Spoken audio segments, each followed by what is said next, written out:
Coach, you're on a 2-game win streak. Just talk about what you've learned about your team over the past couple of games at home. Well, I think anytime they can experience a win and gain some confidence, I think it's great for them. The one thing that we continue to go back to is they're learning how to win, and I think that that's something that's definitely a learned habit. It's not something that everyone knows how to do. We didn't shoot the ball extremely well against Southeastern and still found a way to win. Number one was we only committed 5 turnovers, which is really big for this group. And then we made 20 out of 25 from the free throw line. I think anytime you can allow yourselves to get shots without turning the basketball over, number one, you're going to have a chance to be successful no matter how poorly you shoot it. And number two is being able to get to the foul line and knock those down. I think we're really big for this team. So I think just an overall confidence level that they're starting to gain in each other and in themselves individually. Talk about Keisha Lee's play of late. She averaged 22.5 the last week, and she's been getting better as the season goes on.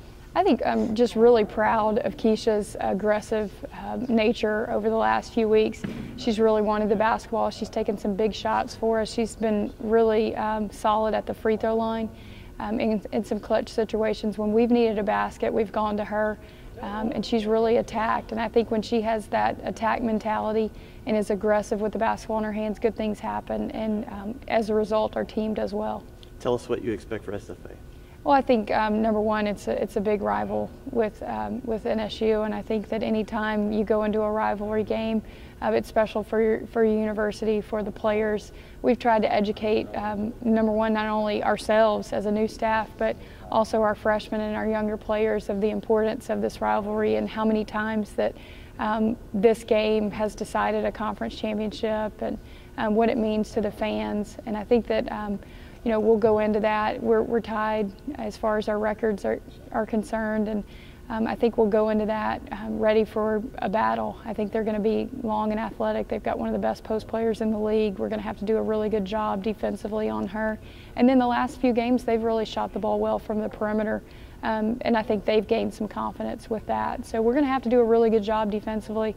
I'll obviously value the basketball and be able to get some good shots.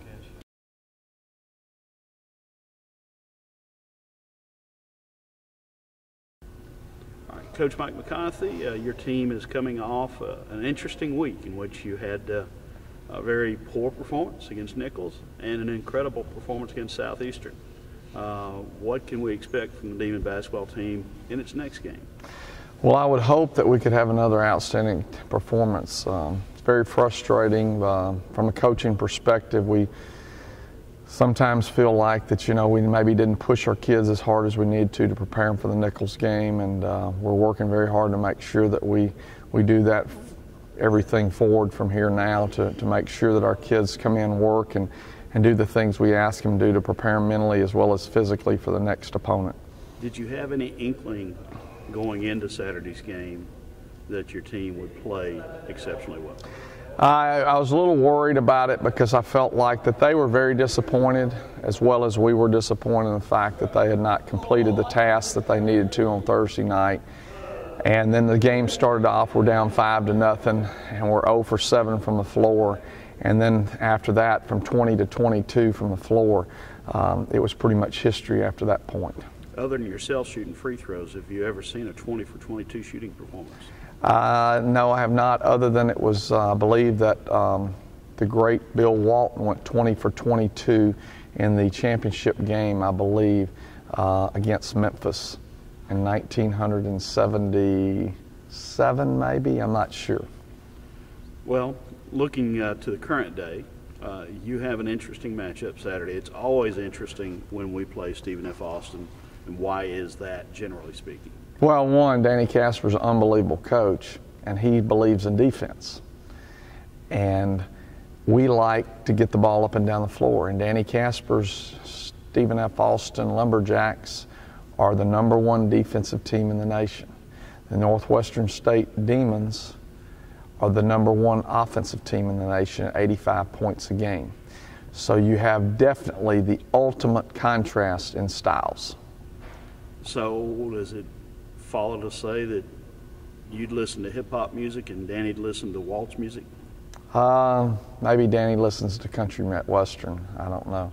But Coach Casper is a phenomenal coach, and he does a tremendous job of getting his players to really, really buy into what he wants to do. I have a great deal of admiration for him, and I think there's a lot of mutual respect from both of the programs. Danny's been at Stephen F. Austin for 13 years. I've been here for 14, and he just has done a remarkable job there. But there's a lot of respect from both of the staffs toward one another, and I believe that there is with the players. They're having a phenomenal year, and we've just got to do what we do well and try to take them out of some of the things that they do. And in addition to that, I know last year when William Mosley went through the unimaginable tragedy of losing his twins, we were at Stephen F. Austin, and what Coach Casper and those people at SFA did, I know, still moves you today.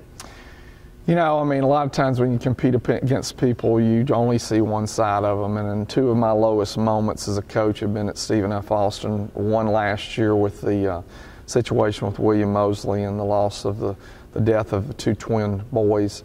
And Coach Casper and the Stephen F. community, Nacogdoches community stepped up and helped in a huge way. We're very passionate about their concern.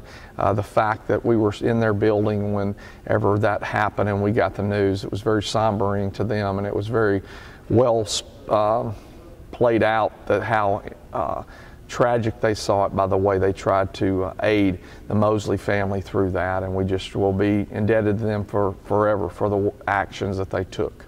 Okay, let's get back to basketball for a second. That fast tempo against defensive, grinded out tempo, how do you succeed in getting the game the Demons' way? Well, if you go back to the last two games, we played Nichols, we played Southeastern. Both of them are both grind them out kind of games, and we were not successful of getting the ball up the floor against Nichols and getting into our stuff, and we allowed them to just get into their system and run it and grind it out. And against Southeastern, we did a much better job with that. So we've got to try to run into everything we do offensively, be aggressive defensively. We've got to be the aggressor in full court, half court, whatever defense we're running. We've got to be aggressor. We can't stand back and not force issues and just let them run their stuff, because, I mean, they're phenomenal in the execution of their offense. I mean, their defense is phenomenal, but their offensive execution is just remarkable. And so we've got to try to take away some of that. How do you do it? We'll just have to continue to probe and try to figure that out between now and Saturday. Earlier you talked about Bill Walton's shooting performance, pointing out that you're a basketball historian of sorts. You've followed the game since you were a little kid. How unique is a matchup of the nation's #1 scoring team against the nation's #1 scoring defense? I think it's pretty unique, but I think it's even more unique that it's in the Southland Conference.